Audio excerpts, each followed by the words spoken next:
All right, welcome everybody. It's nice to see some familiar names. Again, I can't say faces, unfortunately, but familiar names once again joining us. If this is your first time, welcome to pre-eval. This is our third session today. So we have two previous ones. I'll show you how to access those recordings later.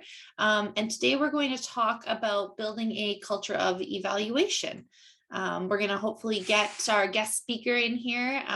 She'll share a bit of what it's like to build a culture of evaluation in her mentoring organization. And yeah, I think it'll be a good topic. So if you have any questions, comments, please feel free to put them in the chat. We'll be watching. And with that, I will hand it over to Jason. Fantastic. Thanks again, Kirsty, for setting everything up. Welcome, everybody, once again to our monthly webinar series on building evaluation capacity. Again, I'm co-presenting here with my colleagues, Kirsty Keys and Janae Gauthier. Janae is going to talk about some of the information today, so I'm excited to be able to, a little bit later on, turn the slides over to her and give her a chance to hear from someone different than me. And as Kirsty mentioned as well, we've got another colleague coming to talk about her experiences. So the overarching topic for discussion today is building a culture of evaluation. One of the issues I think that happens a lot, we work in the university a lot in working with students and helping students develop evaluation skills. One of the challenges that comes sometimes then as these students now move into actual jobs where they're getting paid, even though they might have great desires and great ideas about doing evaluation, sometimes there's things within the environment that can also play a role in determining to what degree evaluation actually takes place within an organization. And so a couple of things I want to talk about. First of all, just talk a little bit about some of the motivations behind doing evaluation. And I don't want to kind of attach any value to any of these and say, like one is better than the other one or some are worse than the other one. But there's lots of reasons why people do evaluation. I mean, one of the ones that pops up a lot, I think, is kind of, we could term it reactive evaluation.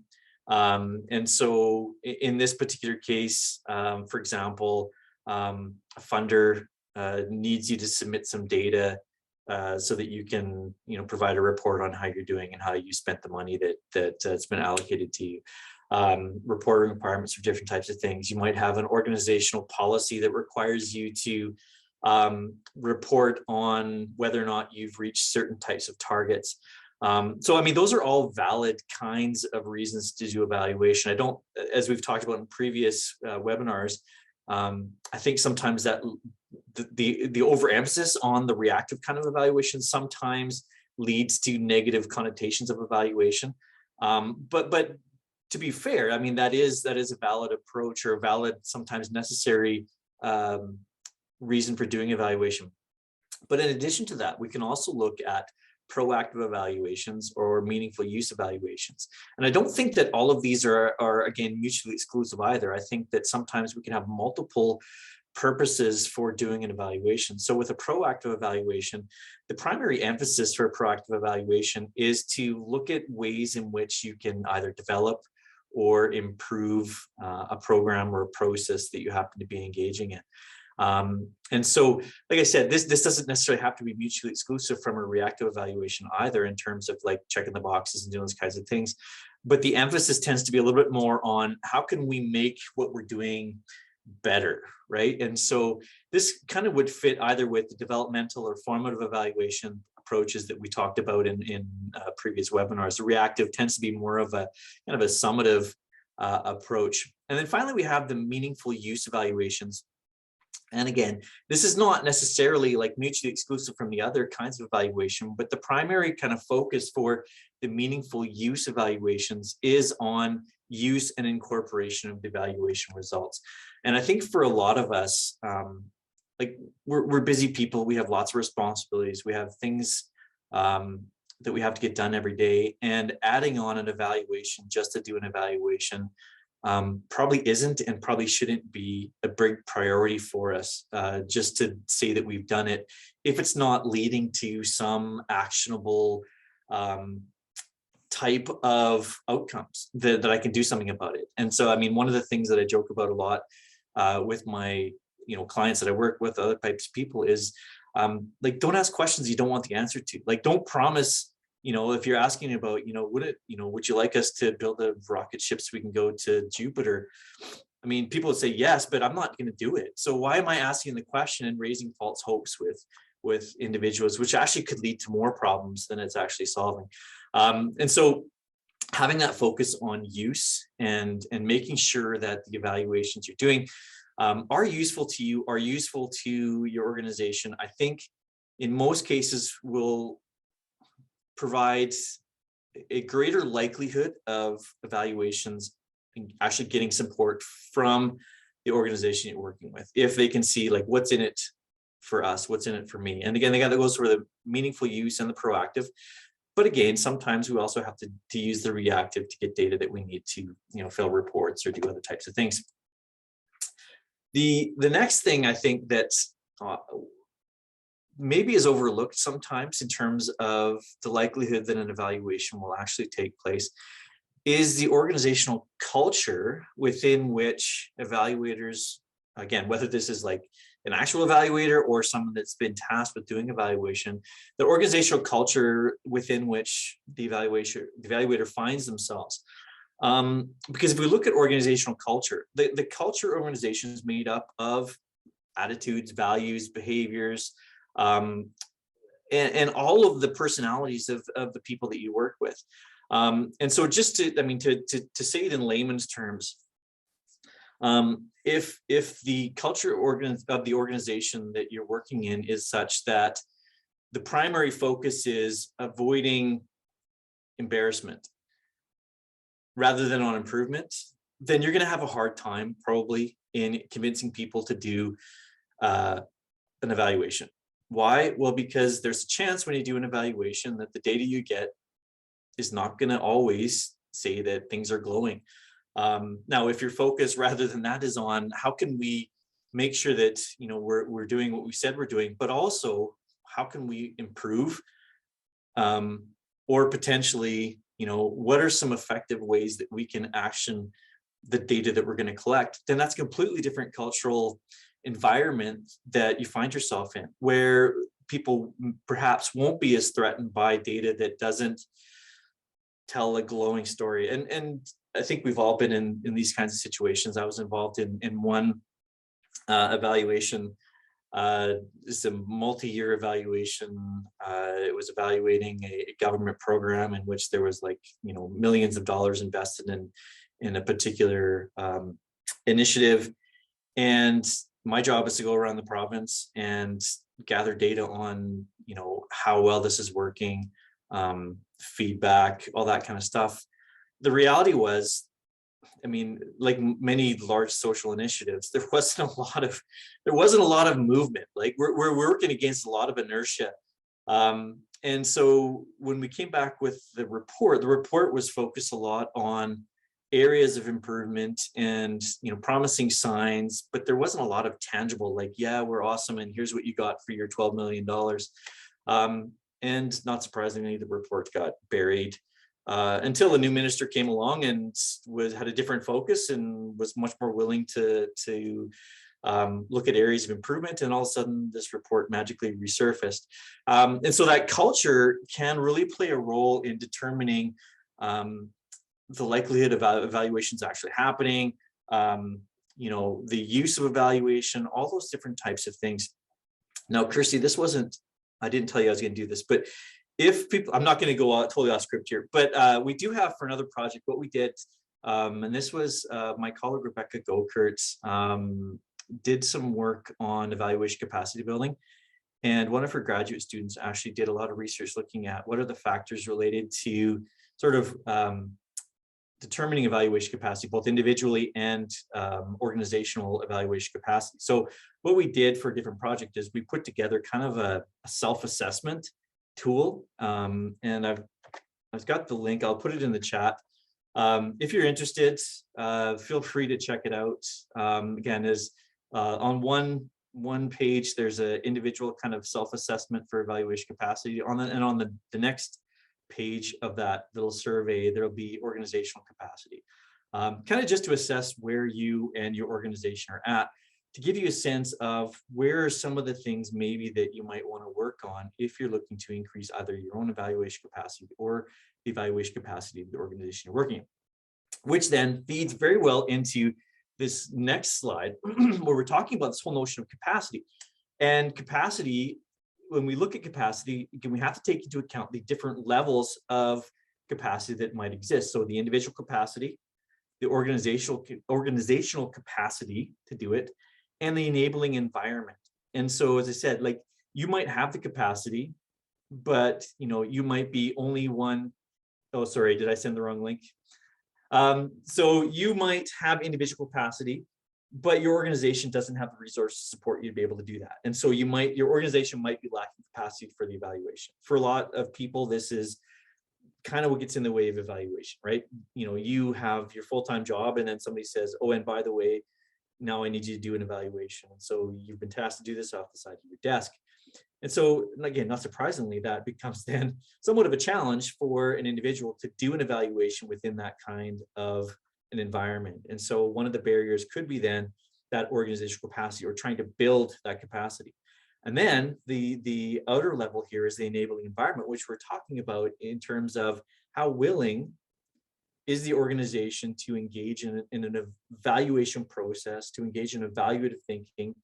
If you remember back in webinar 1, when we talked about evaluative thinking, critical thinking, always taking opportunities to be reflexive and thinking about different types of situations. Those things are, or those types of skills, those activities are, again, much more likely than to lead to effective evaluation outcomes. Perfect. And so if we look at this, and this is, as I mentioned, my colleague Rebecca Gokert, her graduate student, that's who did this. This is from her research she did for her dissertation.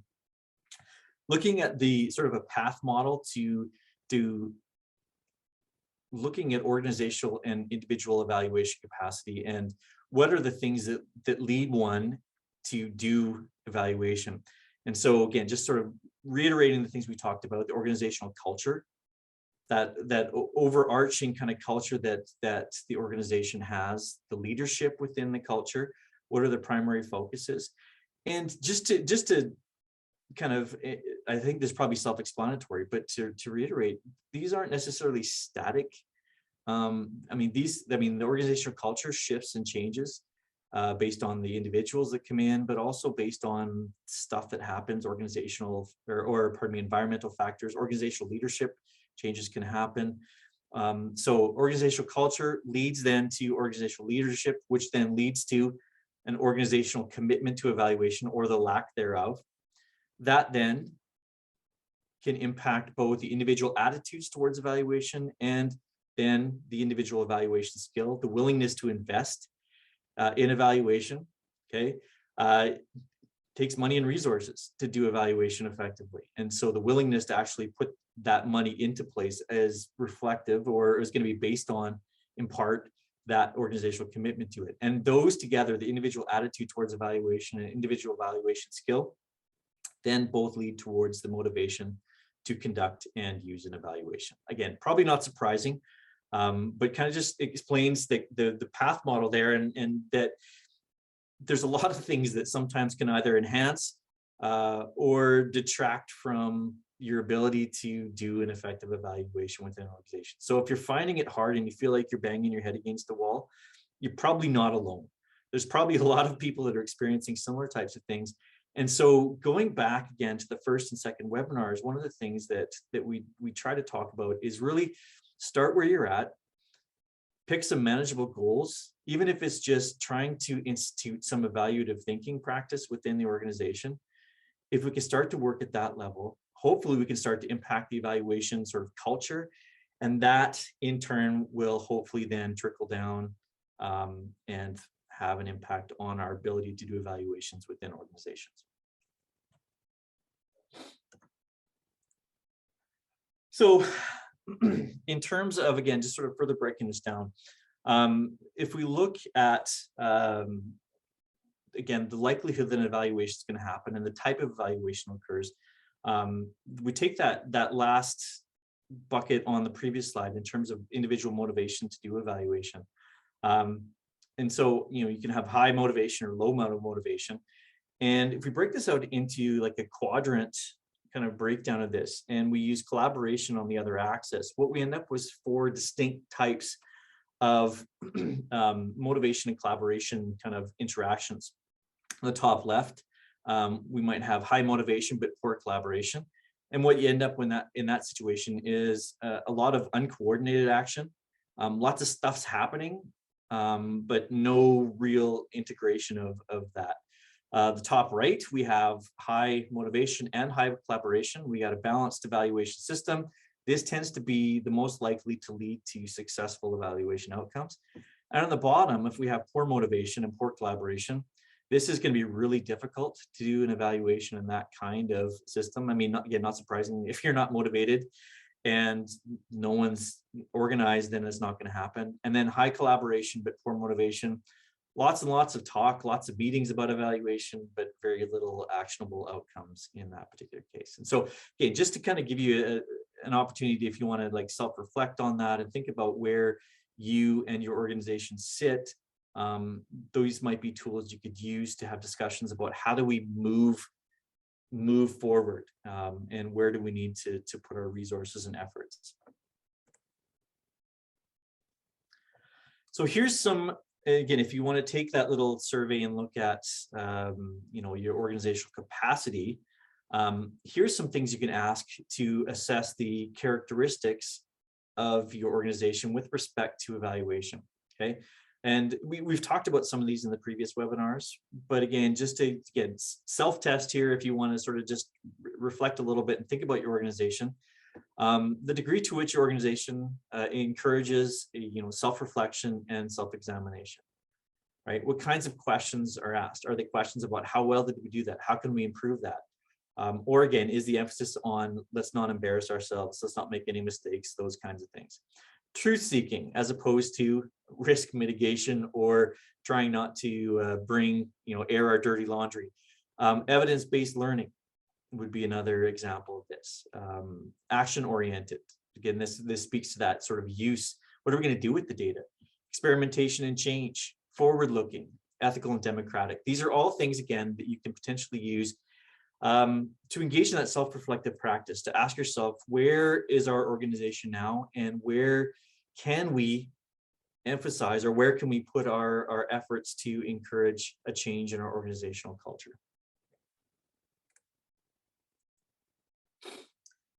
And I need to turn it over to Jane. So I'm just going to quickly go through this one here. We can't do it alone, right? How do you foster this? Well, obviously, leadership is going to be crucial to this. The more that we can encourage our leadership to be informed about evaluation, to engage in reflective kinds of practices, that's going to be more likely to lead to evaluation. Support structures, increasing the evaluation capacity, and then encouraging a learning focus within organizations, right? That formative approach. How can we improve? How can we learn? How can we make changes?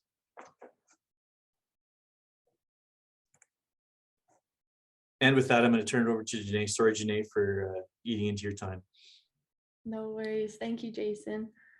So as Jason mentioned, there are a lot of different ways that your organization can view evaluation, and this will create a certain culture.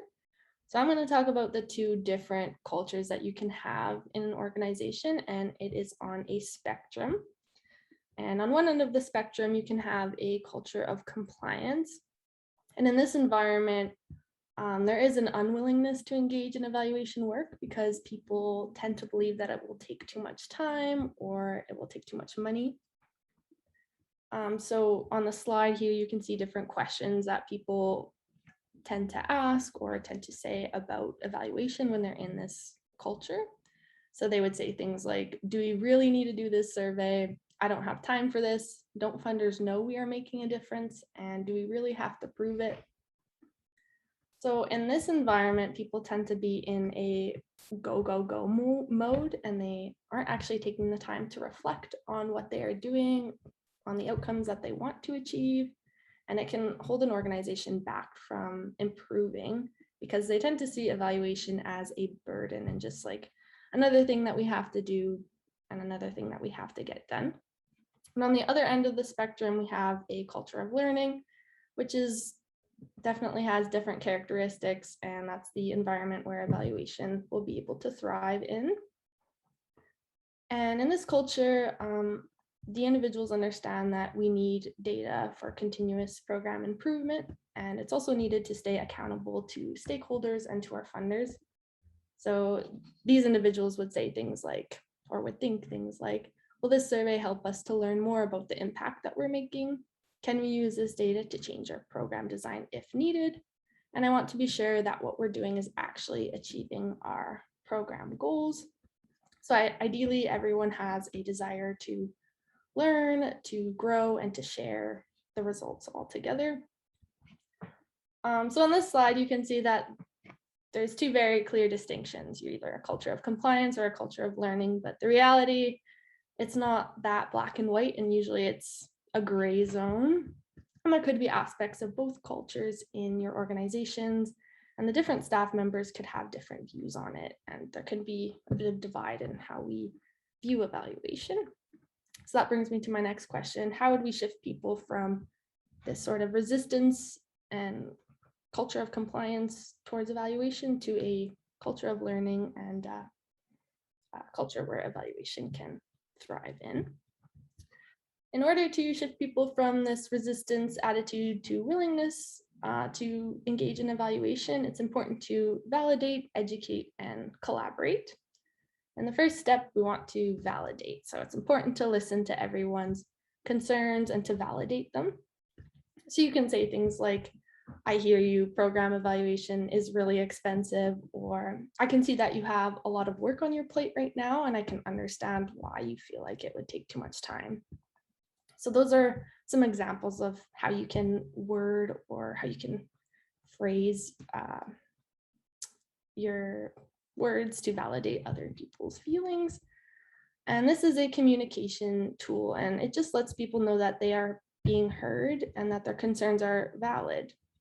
And if you skip this step, people will tend to feel frustrated and like that you aren't actually listening to them, or they may feel that you are completely excluding them from the conversation. In the second step, we want to educate people. In this step, it's important to reinforce how evaluation will actually benefit the program. And we are trying to shift people's attitudes from this unwillingness, evaluation is a burden, to evaluation will actually help us improve and will benefit us moving forward. And this can take time. It won't happen overnight because often people's beliefs are rooted in their experiences. And if they've had negative experiences with evaluation in the past, then they might view evaluation a lot more negatively. The word evaluation itself can trigger some anxiety for some people and organizations. Questions like, well, what if I lose my job? And well, what if we aren't actually achieving the objectives that we set out for ourselves? What are we going to do then? So those kinds of questions do come up, and there tends to be a lot of pressure associated with evaluation. So in this step, it would be important to alleviate those concerns and make sure that we're emphasizing that we're doing this to improve our program. We're not trying to prove anything or to put anyone's job at risk. In our last step, it's important to collaborate. So as Jason emphasized, this is one of the key components to where a culture of evaluation can thrive in. Everyone needs to work together, and if we're not all on the same page, then it can be really difficult to engage in the evaluation process. So in this step, one of the key things we want to do is make sure that we're defining outcomes together and we're coming up with them together at the start before we start evaluating. Just a reminder, an outcome is just a change statement. So what do you expect to change as a result of your program activities? So for example, if you have an early literacy program, the activity could be reading to children, and the outcome based on that activity would be improved literacy skills or reaching literacy milestones. So once your organization comes to that conclusion on what our program's outcomes are, then it'll make the evaluation go much smoother. And also things like clarifying your role in the evaluation and who's going to do what, when, how, when. That'll just give everyone a common understanding about what we're doing and where we're going from here. And of course, it's going to be impossible for everyone to agree on everything that's going to be discussed, but that's the beauty of collaboration. It's to generate good ideas and to hear everyone's thoughts and to get good discussion out of it. So compromise is going to be important.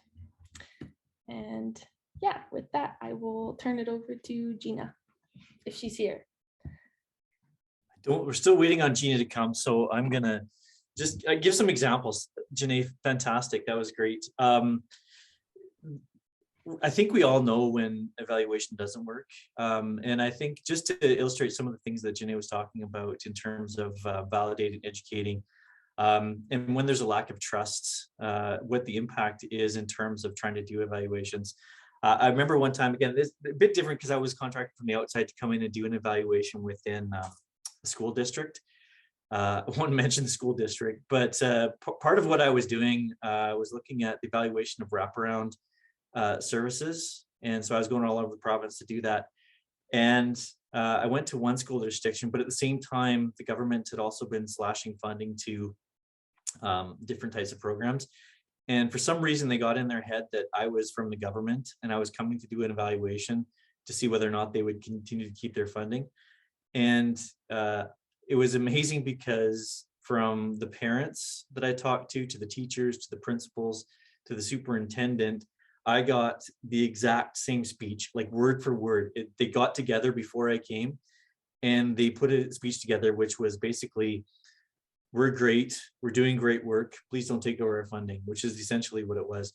And so that lack of sort of evaluative thinking and the belief that this was, as Janae mentioned, like really, you know, we're trying to like take people's jobs, or we're trying to like evaluate so that we can, you know, could slash costs, can have a really limiting impact on people's willingness to participate in evaluation, ultimately on the use of that evaluation. So I just wanted to illustrate that, just to back up kind of what Janae was saying.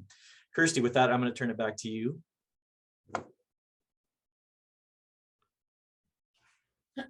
Great, thank you. Okay. So we have Gina here with us today. I'm just going to stop sharing so she can get herself set up here and introduce her while she does that. Let me just make sure she can share her screen. And there you go. You should be able to now.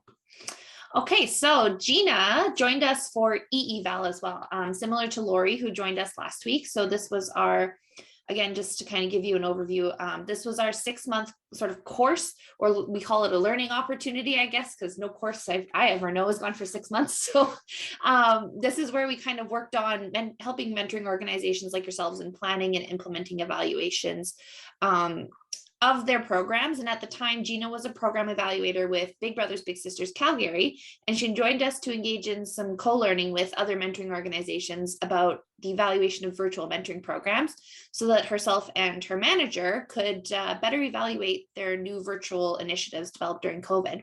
So today, Gina is going to give you a bit of an overview of how she experienced the culture of evaluation at Big Brothers Big Sisters, and her experiences in evaluative culture as the program evaluator on staff. So thanks for joining us, Gina, and I'll pass it over to you. Good afternoon, everyone. It's great to see some familiar faces. And hi, Jason. Hi, Kirsty. And yeah, I was a student of your great instructors last year. And I'm so happy to see that you still carrying on building capacity in nonprofit sector. It's great course, and I learned a lot from you. Thank you.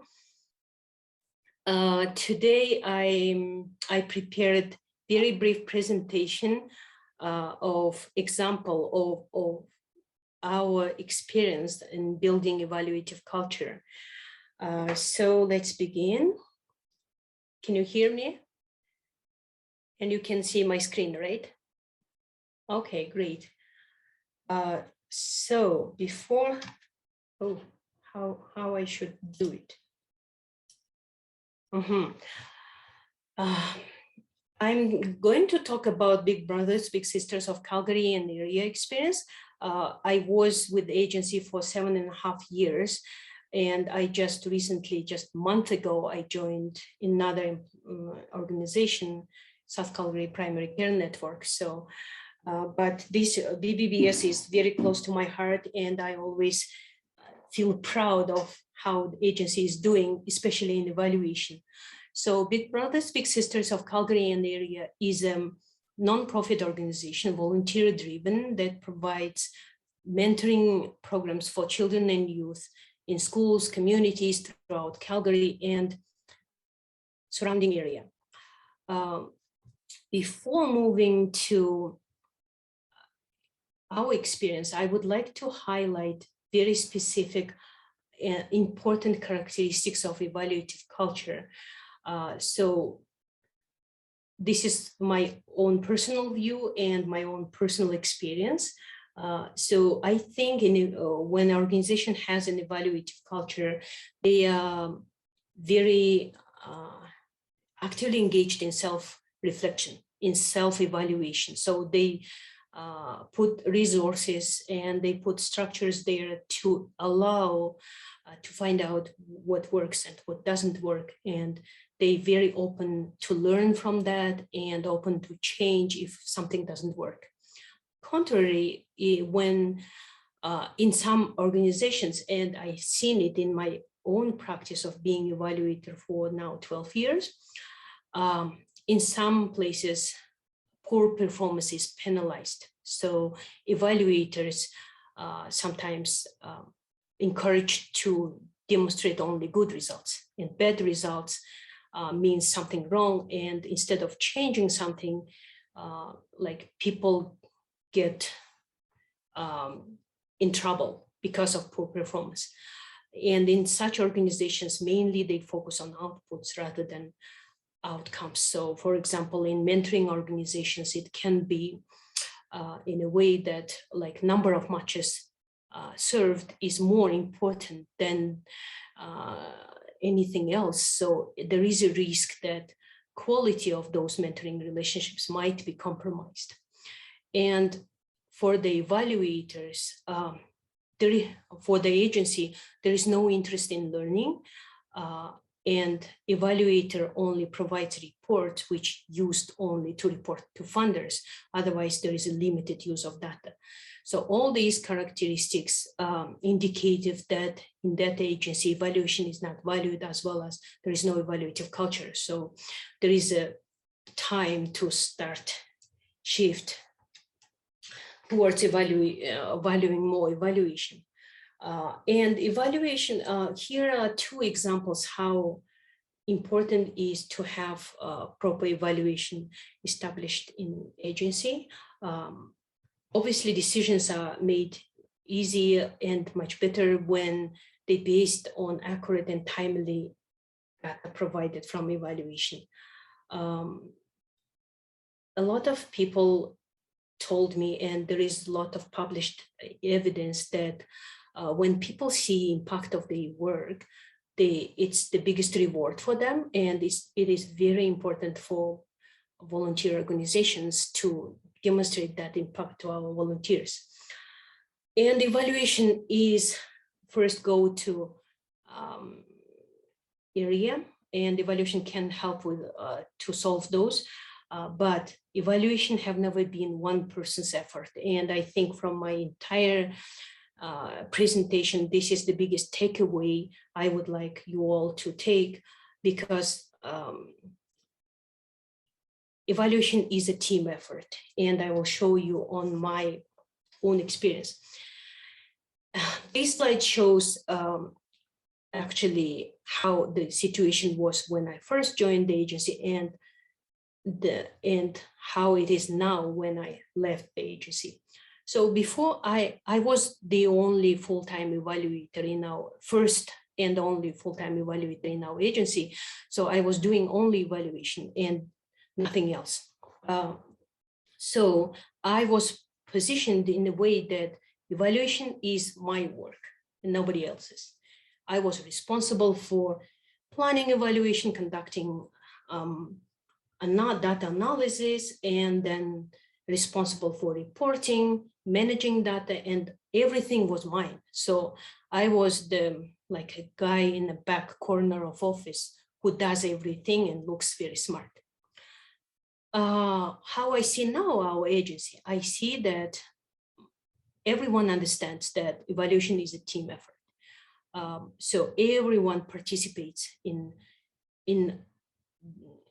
some way in planning, implementation of evaluation. They own their own parts in evaluation, and in return, they also actively use data from evaluation. They actively seek for learning from those results. And this is how BBVS is working right now. And how we came there. So in 2015, it happened that I was off for 1 year on maternity leave. Before that, I was like lonely evaluator, as I described in previous slide. So when I came back from my maternity leave, I found in 2016, I found that agency was like how to say, melting pot, or something very important is happening there. So what it was a pilot brain science project on learning how child's brain development goes and what is the role of nurturing, caring relationship of our mentor volunteers in development of child brain. So it was huge learning, and it showed that staff has huge interest and need to learn more about our impact. And we realized that brain science project changed the way how we approach entire mentoring. And we realized that our evaluation approach is very, very outdated. So we worked hard in entire 2017 to develop new theory of change. And it wasn't like my own work, it was big teamwork to do it, extensive research and literature review. And when we developed first concept of theory of change, here, very important component of in adoption of evaluative culture, which is leadership support. And it's like our leadership stepped in to help us. So as soon as theory of change was developed, leadership arranged, like whole agency was arranged in a way that we started to work as big team on new strategic priorities as per new theory of change. So everything was like dramatically changed in our agency. In 2018, following new theory of change, we changed completely evaluation tools.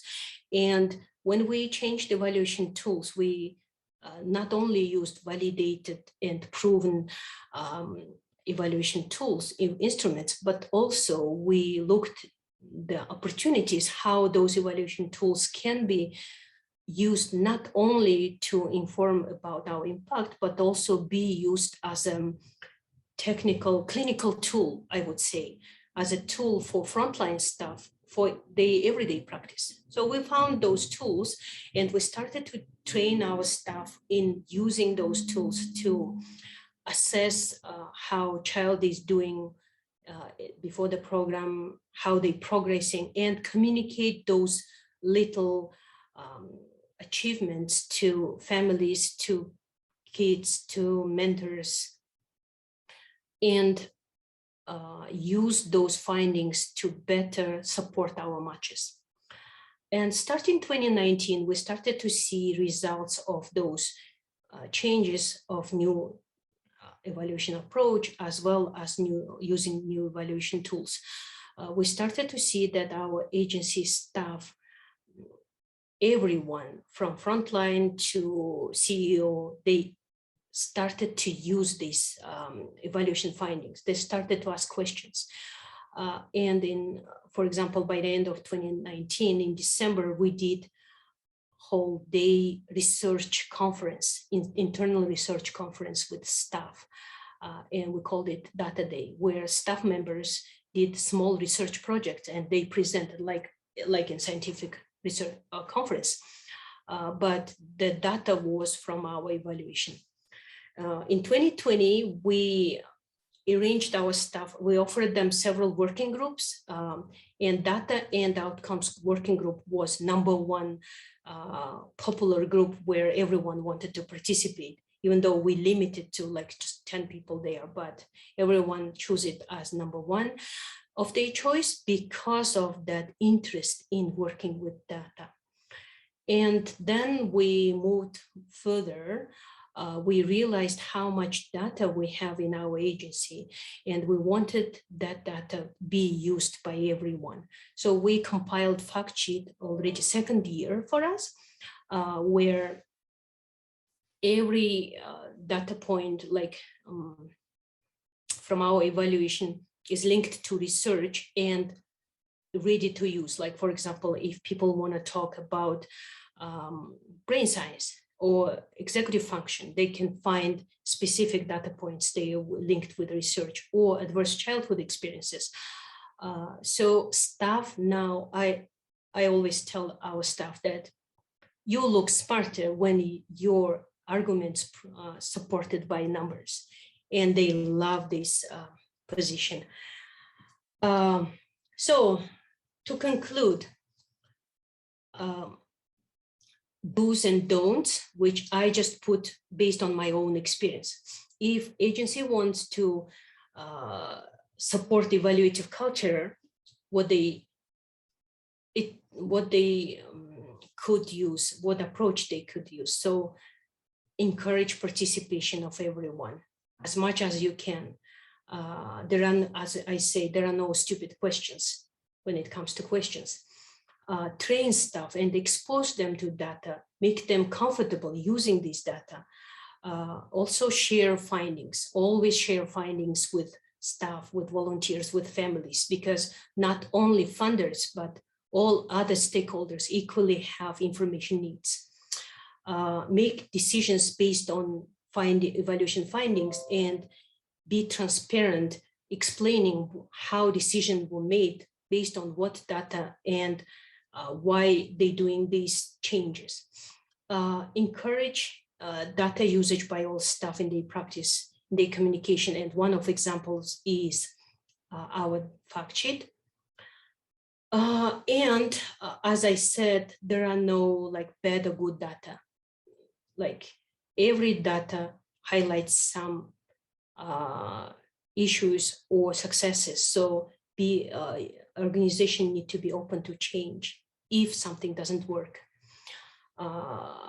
And you know, nobody should be penalized by for bad results. Bad results may have different reasons. So it is important to engage in discussion to find out and use this as an opportunity to learn from those, you know, negative outcomes.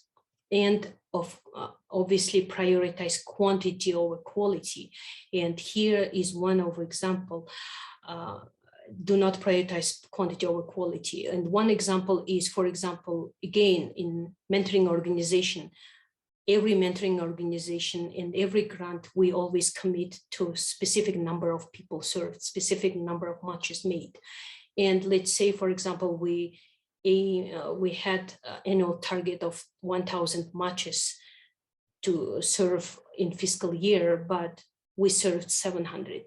So instead of saying to staff that you didn't achieve annual goals, which will just completely erase all the like whole entire year of effort or any other hard work. So instead of that, it is important to also mention positive outcomes, mention how programs worked, and why we have that low number, and if we served less people, where our effort went, maybe towards improving experience for every single person among those 700 to get better outcomes. So it is very important, like again, for agency which values evaluation to start talking about results, to starting make changes towards using evaluation at like every single point of data. And like when I was employed right now, like I had several interviews to be before I employed that primary care network. And one question they asked in interview was, what means for you to be valued? And when I thought about it, I thought like, you know, to be valued for evaluator is to see that the data I worked on hard on is used in every single part of agency. And that's it. I hope I was in time. And if you have any questions, please feel free to ask now. If we have time, Kirsty will tell, or please feel free to send me email to my personal email. Thank you. Thanks so much, Gina. I was like messaging Jason. I was like, that data day is so cool. I think this is like the work that you've done in building that culture of evaluation and being a part of that culture of evaluation really shines through in what you shared today. So thank you. If anybody has any questions for Gina, now would be a great time to put them in the chat. And I will get ready to sort of share some updates more about pre-eval while you take a second to ask questions of Gina, or even general questions. Please feel free to pop them in the chat while I sort of get sorted here.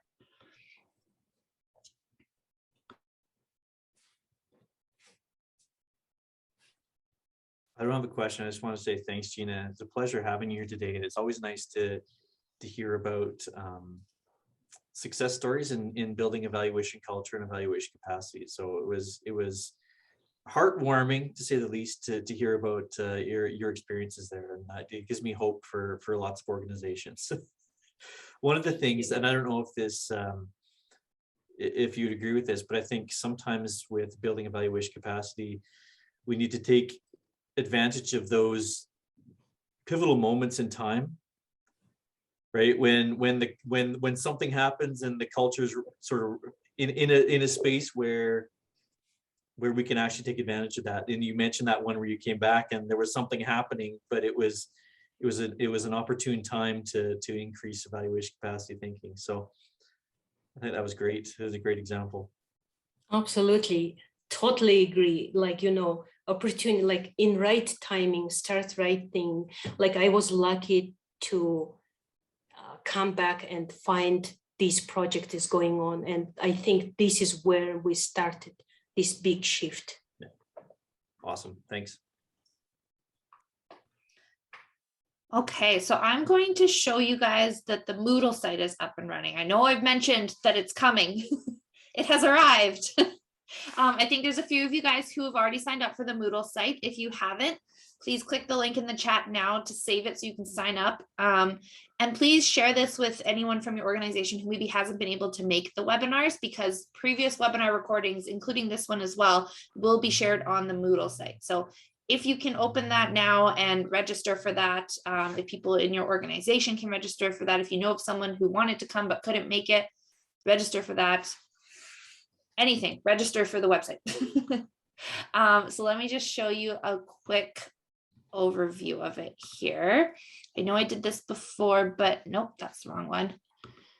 No, it's the right one. Do you see Alberta Partnership Evaluation Portal? Perfect. Okay. So once you register, what you'll get is this sort of homepage of courses. And for me, I am in the evaluation course. You will self-enroll in it. And so when you open it up, you can see here that we've got it all sort of sorted out. So announcements will be where we'll sort of post new things. So for example, registration for pre-eval 4 and 5 now open. Here's the whole pre-eval section. So including the link to the pre-post survey. Again, if this is your first pre-eval, please do the survey. It helps us evaluate to make sure we're hitting our marks and improving as we go, and can continue to offer these capacity building initiatives. I'll share the link for that in a second here. And then the webinar recordings are in here. So the first two are available through the Moodle site now. So you can go ahead and watch. If you didn't attend live, there are codes in the webinar recordings for you to make note of, so that when you go to apply for the certificate of completion to say, I did 8 hours of evaluation training through pre-eval, you will be able to demonstrate that you've actually done the watching, and we can make sure that that's all good. And then you can see we're starting to put in some resources. I'm trying to figure out a way to make it look a little bit less long. But for now, what you can see is you can access some of the kind of PDFs. They were a couple pages that we pulled from today. They're really great resources. I would highly encourage you to check them out. Videos to another webinar on organizational culture of evaluation for another project that Jason was on, where you can learn a bit more if you'd like.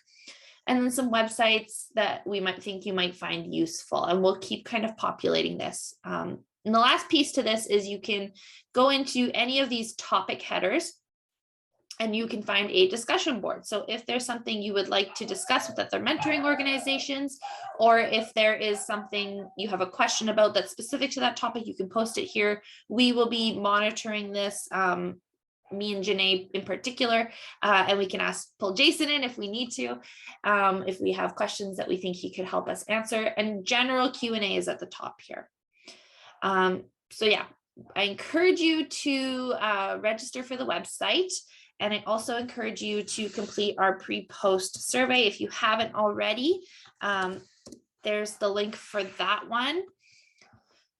And the last thing that'll be on that website in the new year, it's going to open up for you to book coaching sessions. So these are one-on-one coaching sessions for you and your organization. If you are working on evaluation or you have specific questions about your evaluation plans, process, data, anything you need support with related to evaluation, you can book an hour to sort of come in, ask your questions, get some support, and get it in a really individualized way. So I think that's a really great opportunity. So again, register for the website, because that's where you will be able to sign up for coaching sessions. I still don't see any questions. So maybe I'll give one last opportunity for questions. If anyone has any, post them in the chat. But I think other than that, that's everything we have for you guys this time.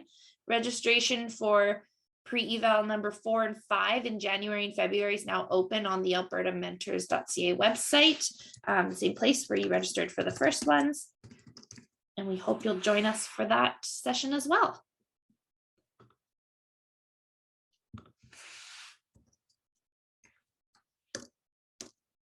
All right, I'm not seeing anything, so take care, everybody. And if you need anything, you know where to find us.